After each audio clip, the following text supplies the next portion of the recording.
She ran, barefoot and bleeding through a forest thick with snow and shadows, chased by men who wanted her to disappear from the world without a trace. Her breath came in ragged gasps, clouds rising in the cold air. The trees reached for her like twisted fingers, tearing at her arms and hair. She didn't know how far behind they were. She only knew one thing.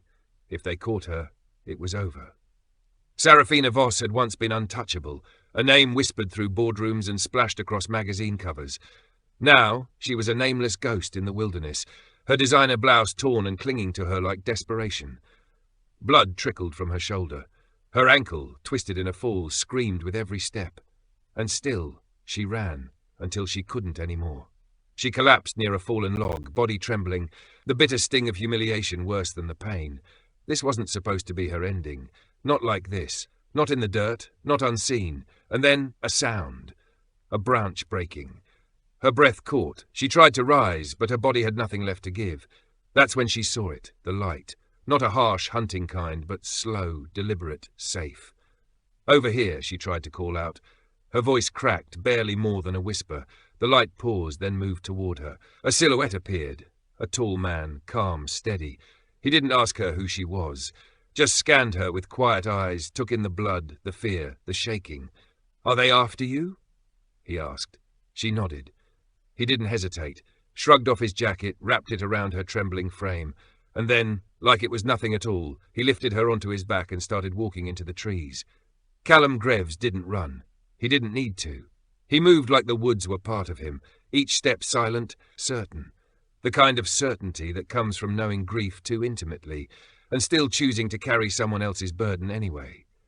He'd been chopping wood when he heard it, something out of sync with the forest's natural rhythm. Boots on the ground. One set panicked, the others methodical. That was enough. Behind the cabin window, a little face had watched him grab the flashlight and disappear into the trees. His daughter, Lyra. 9 years old and already wise enough to know what silence meant. It was nearly dawn when Callum emerged from the woods, Serafina still clinging to his back, not from fear but from something new. Trust, fragile but real. Inside the cabin, he laid her gently on the couch near the fire. The room glowed in the golden light of flickering flames. Pine and cedar wrapped the air with their scent. She looked at him, eyes glassy. "You don't even know who I am." He didn't blink. "Doesn't matter. You were running. Someone was chasing. That's all I need to know." And then he said it, those quiet, impossible words. "You're safe now." Serafina Voss didn't cry easily. She had built her life behind walls taller than most people's dreams. But something in that moment cracked. Not because he'd offered her protection, but because he hadn't demanded anything in return. He gave her tea. She barely tasted it. Her hands still trembled, but not from fear this time, from exhaustion and relief. Across the room, Callum watched her, not with suspicion, not even curiosity, just a steady awareness, like someone who'd been through hell and come out willing to wait with you in the quiet. "You didn't ask my name," she whispered. He looked up from the knife he was sharpening. Didn't need it. "Don't you want to know who I am?" Not tonight, and that unsettled her more than any interrogation ever had. Upstairs, under a quilt stitched with stars and pine trees, Lyra lay awake. She had seen the woman in her father's arms, wrapped in his jacket, and she didn't like it. Not because she was cruel, but because she was afraid.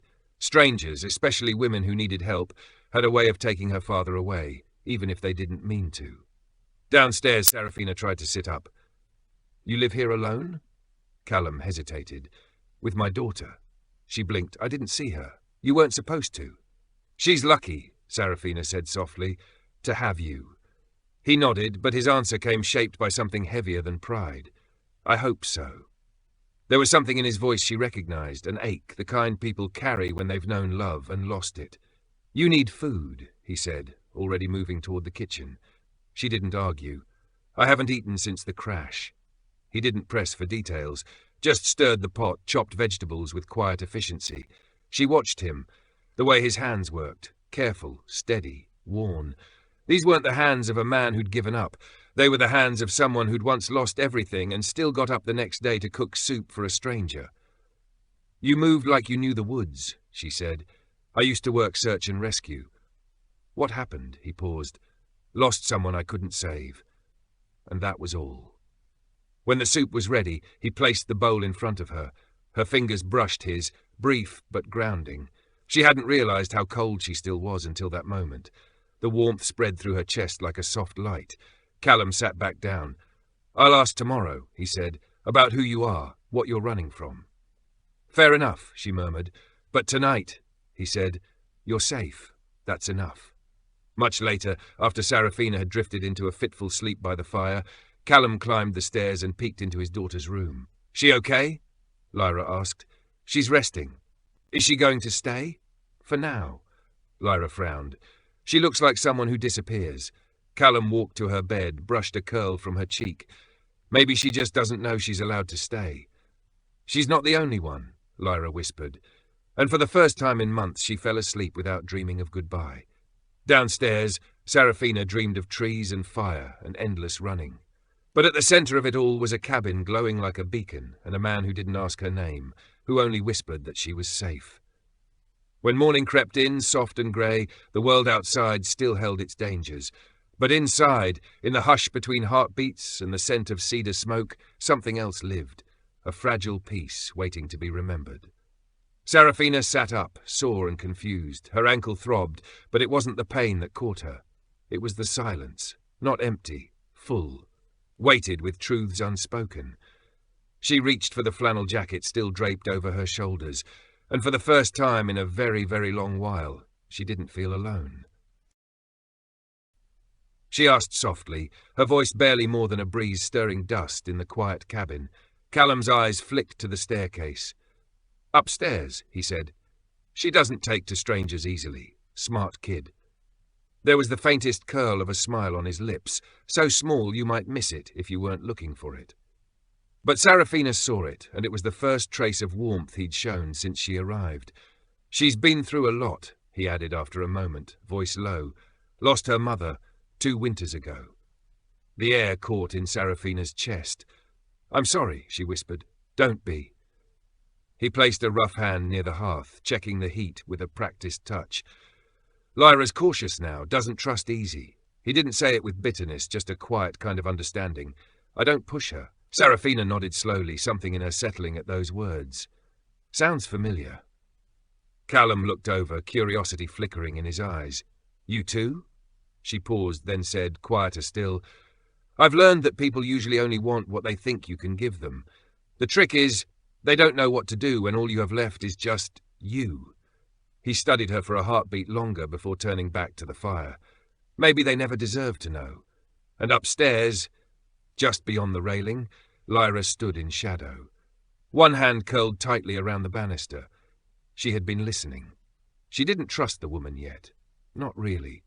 But there was something about Sarafina's voice, the wariness in it, the hush, that reminded her of the way her father sounded on cold nights, long after he thought she was asleep, when he'd stare at the old photo of her mother like he was trying to remember how to breathe. By mid-morning, the sky was a soft, gentle blue, the kind that promised snow later. Callum moved through the kitchen with quiet purpose, fixing breakfast, eggs, potatoes, and a slice of venison jerky, crisped just right in the skillet. When Sarafina offered to help, he handed her a fork instead. "Sit," she did, and when they settled at the table, she noticed the third place already set. She raised an eyebrow. "For Lyra," Callum said simply, "just in case." Minutes passed in that silence that only snowy woods can offer. And just as Sarafina picked up her fork, a faint sound stirred from the stairs, soft slippered steps against wood. Lyra appeared, standing at the edge of the room, her hair tousled, cheeks pink from the upstairs chill. Callum didn't call to her, didn't coax or command. He just gave her a small nod, one filled with quiet invitation. Lyra hesitated. Her eyes flicked to Sarafina, guarded and unsure. She'd learned about loss early, learned how it teaches you not to trust warmth too easily. But after a breath, she stepped forward, slowly. She pulled out the chair and sat. No words, no smiles, just presence. 3 people, 3 silences, and somehow it was enough. Later that afternoon, while Callum stepped out to mend a broken lantern in the shed, Sarafina wandered onto the porch. The cold bit gently at her face, but it was welcome, real and honest. Lyra followed without a word and stood beside her. Sarafina said nothing at first, let the silence stretch and settle. That seemed to be how things worked around here, nothing forced. Then, finally, Lyra spoke. "I heard you cry last night." Serafina turned, caught off guard. "I'm sorry, I didn't mean to wake. I didn't say I was mad." Lyra looked down at her boots. I know that kind of crying." "What kind?" Serafina asked softly. "The kind you do when you think no one's ever going to come." Her throat tightened. Serafina crouched down, levelling her voice to a hush. "Did you ever feel like that?" Lyra nodded. "A lot. Until one night, Daddy whispered to me that I wasn't alone. He didn't try to fix it, just said he was there. That's all." Serafina blinked back tears. "That's a powerful whisper." Lyra looked up, eyes clear, voice steady. "It saved me." She reached into her pocket and pulled out a small pine cone, perfectly shaped, its scales still shut tight. "It's not open yet," she said. "But if you leave it near the fire long enough, sometimes it starts to bloom." She placed it in Serafina's hand, fingers delicate, "For when you're ready." That night, as the fire crackled low and steady, Serafina sat with the pine cone resting in her palm, its edges rough and grounding. And for the first time in what felt like forever, she didn't feel like a woman who'd been running, or hiding, or surviving. She felt the snow began just before dusk, soft as breath. It drifted down in great sweeping flakes, cloaking the woods like a story being slowly rewritten. Inside, Callum adjusted the stove's damper while Serafina sat cross-legged on the floor, flipping through a worn children's book she found tucked behind old Reader's Digests. She wasn't reading, not really. She was listening, waiting. All day, Lyra had stayed distant. Not cold, just careful. Serafina understood. She'd built her life around staying close enough to be noticed, but never enough to be touched. But the pine cone in her pocket whispered that little girls had a kind of wisdom grown-ups often forgot. Callum stood to leave. "Lantern's still flickering in the barn," he said, glancing toward the stairs. "I won't be long." The door closed behind him with a soft click. 10 minutes later, footsteps, quiet as snowfall, crept down the stairs. Lyra paused on the third step, wrapped in an oversized knit sweater. The sleeves swallowed her hands. Her eyes scanned the room like she was walking into a story she wasn't sure she belonged in. Serafina didn't speak. She didn't smile. She just opened the book gently, as if she'd been waiting on this very page. Her voice, when it came, was barely above the hum of the fire. "Once upon a time, in a forest filled with pine trees and snow, there lived a girl who could hear things other people couldn't." Lyra tilted her head, curiosity flickering. She heard the sound of trees breathing and snowflakes whispering, but most of all she heard hearts, not the beats but the aching parts. Another step. The girl was scared of being hurt, so she buried her thoughts in little jars beneath the forest floor. Lyra edged closer. "But one night, Serafina continued, with a warmth all its own, she heard someone else whispering, not words, just comfort, and those jars she'd hidden began to glow." Lyra stood near the fire now, sleeves still long, but her eyes, were telling stories of their own. "I used to hide too," Serafina said, gently closing the book. "Not in jars, but behind titles, behind walls." Lyra settled on the rug, just near enough. "That's what people do," she said, "when they think no one's looking for them." Serafina stared into the fire, heart heavy with the truth in the girl's voice. "Is that what you thought?" she asked. Lyra nodded. "My mom got sick real fast. We didn't have time to say anything that mattered. Then she was gone. And Dad, he stopped talking." Serafina didn't answer. She just leaned forward and placed another log on the fire. After a while, Lyra said, "He used to tell stories before." Serafina glanced over. "Do you want him to start again?" I don't know. Sometimes," Serafina said gently, "the people who stop telling stories just need to know someone still wants to hear them." Lyra looked down, then slowly slid her hand from her sweater and pushed something across the rug. A river stone, white, round, smooth, a tiny smiley face drawn on one side in faded pencil.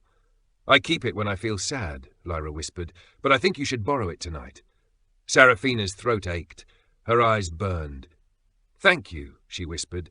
"That's the kindest thing anyone's done for me, in a long time." "You don't have to give it back right away," Lyra said, "just when you're ready." When Callum returned, the fire was full and warm. Serafina and Lyra sat side by side, not touching, not talking, but together. And that togetherness, that stillness, hadn't lived in this house for over 2 years. Lyra stood up. "Hey, Dad?" Yeah? Will you read me a story tonight? He blinked, then smiled, slow and stunned. Of course. That night, after Lyra had curled up in bed with a book beneath her pillow, Serafina stood at the window, watching the snow fall thick and steady. Callum joined her, voice soft. She's talking to you. Serafina smiled faintly. She gave me her magic rock. He arched a brow. Says it helps with sadness. I'm allowed to borrow it. She doesn't lend that to anyone. She said I could return it when I'm ready. Callum nodded. I hope you do, not just the rock. She turned to him. I hope you return to whatever part of you went missing out there. The fire popped softly behind them. For a long moment, neither spoke. Then Serafina whispered, Me too. By morning, the world was white and hushed, the kind of snow that quiets even your thoughts. Inside, Callum worked by the hearth, mending the leg of an old rocking chair. Serafina stood at the sink, drying plates from breakfast with slow, steady hands. She liked it, the rhythm of ordinary things. No stage lights here, just usefulness. Out the window, she spotted Lyra outside, bundled in mismatched layers, boots leaving perfect tracks across the snow. She's building her pine snow house, Callum said, not looking up. Says the squirrels need somewhere cozy. Serafina smiled, leaning in closer. Sure enough, Lyra crouched near a great pine, arranging sticks and moss like she was building magic. She's really something, Serafina murmured. She is, Callum said, smart, gentle. He paused. She didn't used to be gentle, not right after. Serafina waited. She stopped speaking for almost 5 months after her mother passed. Wouldn't look anyone in the eye. Wouldn't eat unless I sat with her. She started drawing on the walls, chalk, mud, even crayons once. That was the only way anything could get out. He stood and stretched, bones cracking like firewood. She's still learning how to let people in again, but she's watching you. Serafina dried her hands slowly. Watching me? She trusts slowly, Callum said, but she learns by noticing who stays when it's hard. And Serafina, who had wandered so far from anything that felt like home, just stood there, breathing in the scent of wood smoke and snow, wondering if maybe, just maybe, she was ready to stay. Serafina felt the knot form in her throat the moment she saw it. How Lyra, after carefully brushing strokes of blue sky onto her sketch, set the pencil down without a word. The girl sat still, too still, staring into the flickering fire like it held all the answers she couldn't ask for. Then, without warning, her small shoulders began to tremble. At first, Serafina thought maybe the cold had gotten to her, but then came a sound, soft, broken, and raw. Lyra folded into herself, face hidden in the crook of her arms, and sobbed the kind of sob that didn't ask for permission. The kind only a child can make when they've been carrying more than their share for far too long. Serafina's hand lifted instinctively, wanting to reach out, but she paused. She remembered all the times people had tried to fix her grief too quickly, their kindness too sharp, too soon. So instead she shifted closer and knelt beside the girl, her voice low and steady. I'm here, she whispered. Just that. No fixing, no forcing. Lyra turned and threw her arms around Serafina's waist, clinging like she might come apart if she didn't. Her hands trembled. Serafina wrapped her arms around her, holding her as gently and fiercely as if she were something both fragile and irreplaceable. Tears slipped quietly down her own cheeks. She didn't know the first thing about comforting a child, but deep inside her, beneath the armor of boardrooms, betrayals, and security details, something maternal stirred, something soft and fierce and aching to protect. I miss her, Lyra sobbed. Sometimes I forget what her voice sounded like. I hate that. Serafina pulled her closer. It's okay to forget. That doesn't mean she's gone. You're still holding her in you, and if you sit still long enough, I bet her voice finds its way back. Lyra nodded slowly against her, the sobs easing, and eventually her breathing evened out. She fell asleep like that, curled into Serafina's side, a little kitten tucked into a patch of sunlight. When Callum returned later that evening, the scene met him at the threshold like a quiet miracle. Lyra lay curled beside Serafina on the rug, her chest rising and falling in peace. Serafina leaned back against the couch, one hand resting over the girl's shoulder, her eyes closed in quiet exhaustion. Callum didn't speak, didn't move. He just watched. Two people he never expected to see under his roof were healing something in each other no one else could touch. He set the grocery bags down gently and slipped into the kitchen. as he chopped vegetables, slow, deliberate, careful. It wasn't just a meal he was making. It was a prayer made with his hands, a kind of sacred act. Later that night, after Lyra had gone to bed and the fire glowed low with orange embers, Callum poured 2 mugs of tea and handed one to Serafina. She cradled it gratefully. "She cried today," she said softly. "Really cried?" Callum's face didn't change at first. Then he nodded slowly. "She hasn't done that in a long time, held it in so long she forgot how to let it out. Grief's like that," he added, "stays quiet till it can't any more." Silence settled between them like a blanket. Then Serafina spoke again. "She thinks the fox is waiting for spring." Callum's eyes flickered with something unreadable. "She's not wrong," he said. "Neither are you." Serafina turned to him. "What do you mean?" He looked down into his mug. "You came here like a storm, hurt, hunted, and somehow you're the calm she didn't know she needed. That's not something you can fake." She didn't have words for that, so instead she asked, "Do you think I'll know when it's spring?" Callum met her gaze. "I think you'll hear it in her laugh before you feel it in the air." The snow stopped sometime in the early hours. When Serafina stepped outside at sunrise, the world looked newly made. The trees stood tall beneath their snowy cloaks. Everything was hushed and untouched, except for a trail of small footprints leading away from the cabin. Lyra's. She wrapped Callum's old jacket tighter around her and followed the path. It led down behind the house to a frozen creek where sunlight filtered through pine branches and made the surface glisten like glass. Lyra was crouched by the edge, puffing warm breath into the cold, gently scraping at a mound of snow with a stick. "I didn't mean to wake you," she said without turning. "You didn't," Serafina replied, stepping closer. "I couldn't sleep." Lyra kept digging. "You ever keep something, then forget why it mattered, until you lose it?" The question hit her like a stone. "I think I've built a life out of doing exactly that," Serafina said truthfully. There was a pause, not heavy, just thoughtful. Then Lyra lifted something from the snow, a small silver disc, dented but intact. She brushed it clean and held it out. Serafina stepped forward, heart skipping. Her mother's locket. Her hands shook as she took it. The clasp was bent, the chain snapped, but the engraving on the back was still there. "To SV, for the light you carry." Her breath caught. "Where did you find this?" she whispered. Lyra shrugged. "It was under the leaves. I found it yesterday, kept it in the firewood bin so it wouldn't get lost again." Serafina turned it over in her hands, her heart thudding. The last time she wore it had been just before the crash, just before everything fell apart, and now it had found its way back to her, just as she was beginning to remember who she was. "Did it belong to someone you loved?" Lyra asked. "Yes," Serafina breathed. "My mom. She died when I was your age." Lyra looked down. "That's too young." Serafina nodded. "It is." Then, with quiet resolve, Lyra reached for her hand and gently closed her fingers around the locket. "You should fix it. Keep it close again." Back in the cabin, Callum stood at the window watching them, his gaze softening at the sight of Lyra's hand tucked into Serafina's. When they came inside, he didn't ask where they'd been. He simply greeted them with warm coffee and oatmeal. It wasn't grand, but it was real, and it was enough. After breakfast, Serafina looked across the table. "I need your help," she said. Callum arched a brow. "Something mechanical?" She held out the locket. "The clasp is broken. I want to wear it again." He took it gently, examining it. "Can't promise a miracle." Serafina smiled faintly. "I've already had one. Just need a little reinforcement."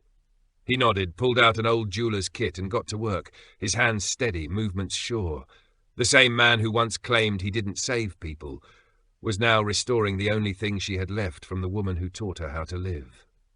That afternoon, while Callum chopped wood out back, Serafina sat by the fire, slowly turning the locket in her hand. Lyra curled up beside her without a word. "Do you think people can change?" Serafina asked. Lyra tilted her head.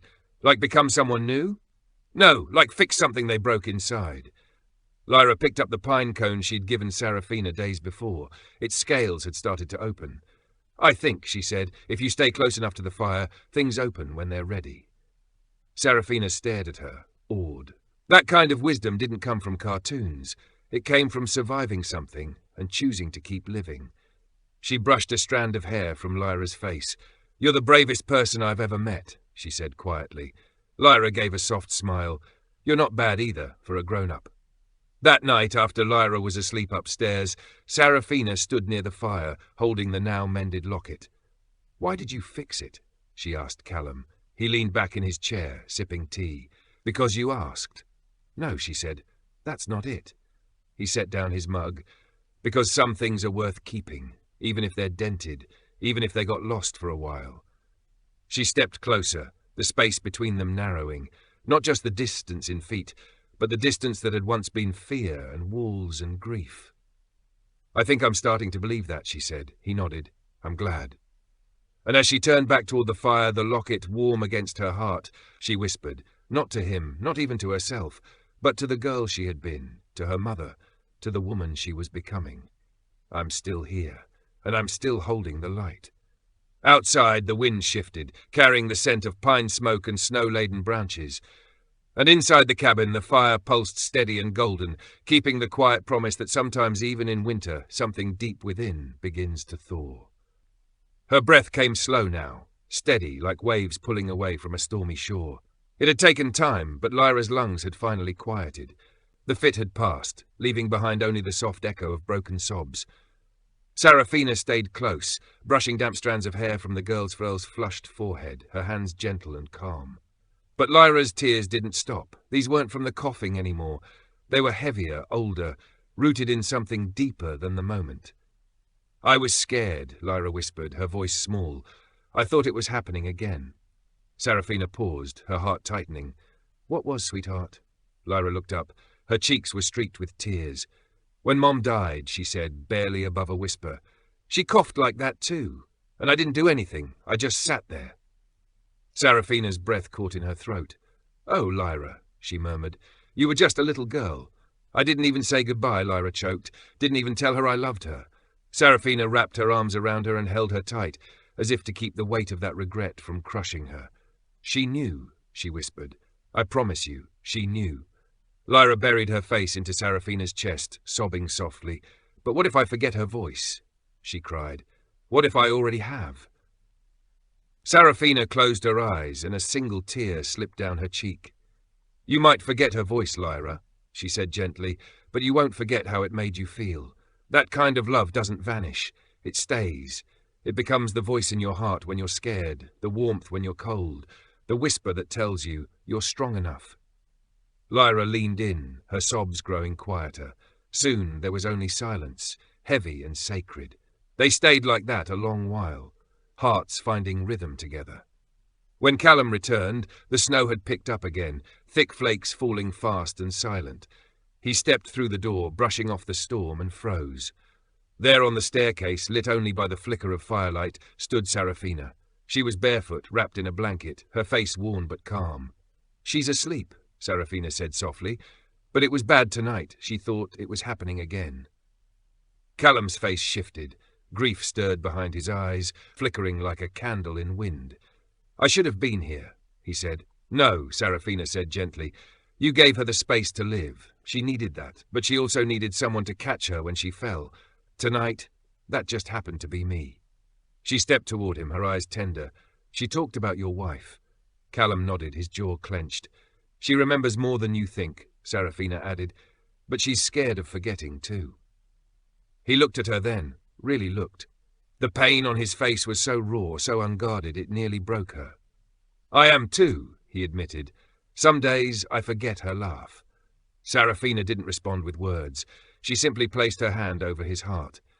It's still in here, she whispered. You just needed someone to help you hear it again. Later that night, as Serafina returned to her room, she found something resting on her pillow. It was the smooth riverstone Lyra had given her long ago, the one with the little smiley face drawn in pencil. Only now there was a second one, smaller, drawn just beneath it. A quiet message written in the same soft graphite. You help me breathe. Love, Lyra. Serafina stared at it for a long time. Then she sat on the bed, held the stone in her hand and whispered the words she had said for Lyra, but now realized she needed to hear just as much. You're not alone. By morning, the sky had cleared, leaving a pale sun hanging above the pine ridge like a forgotten ornament.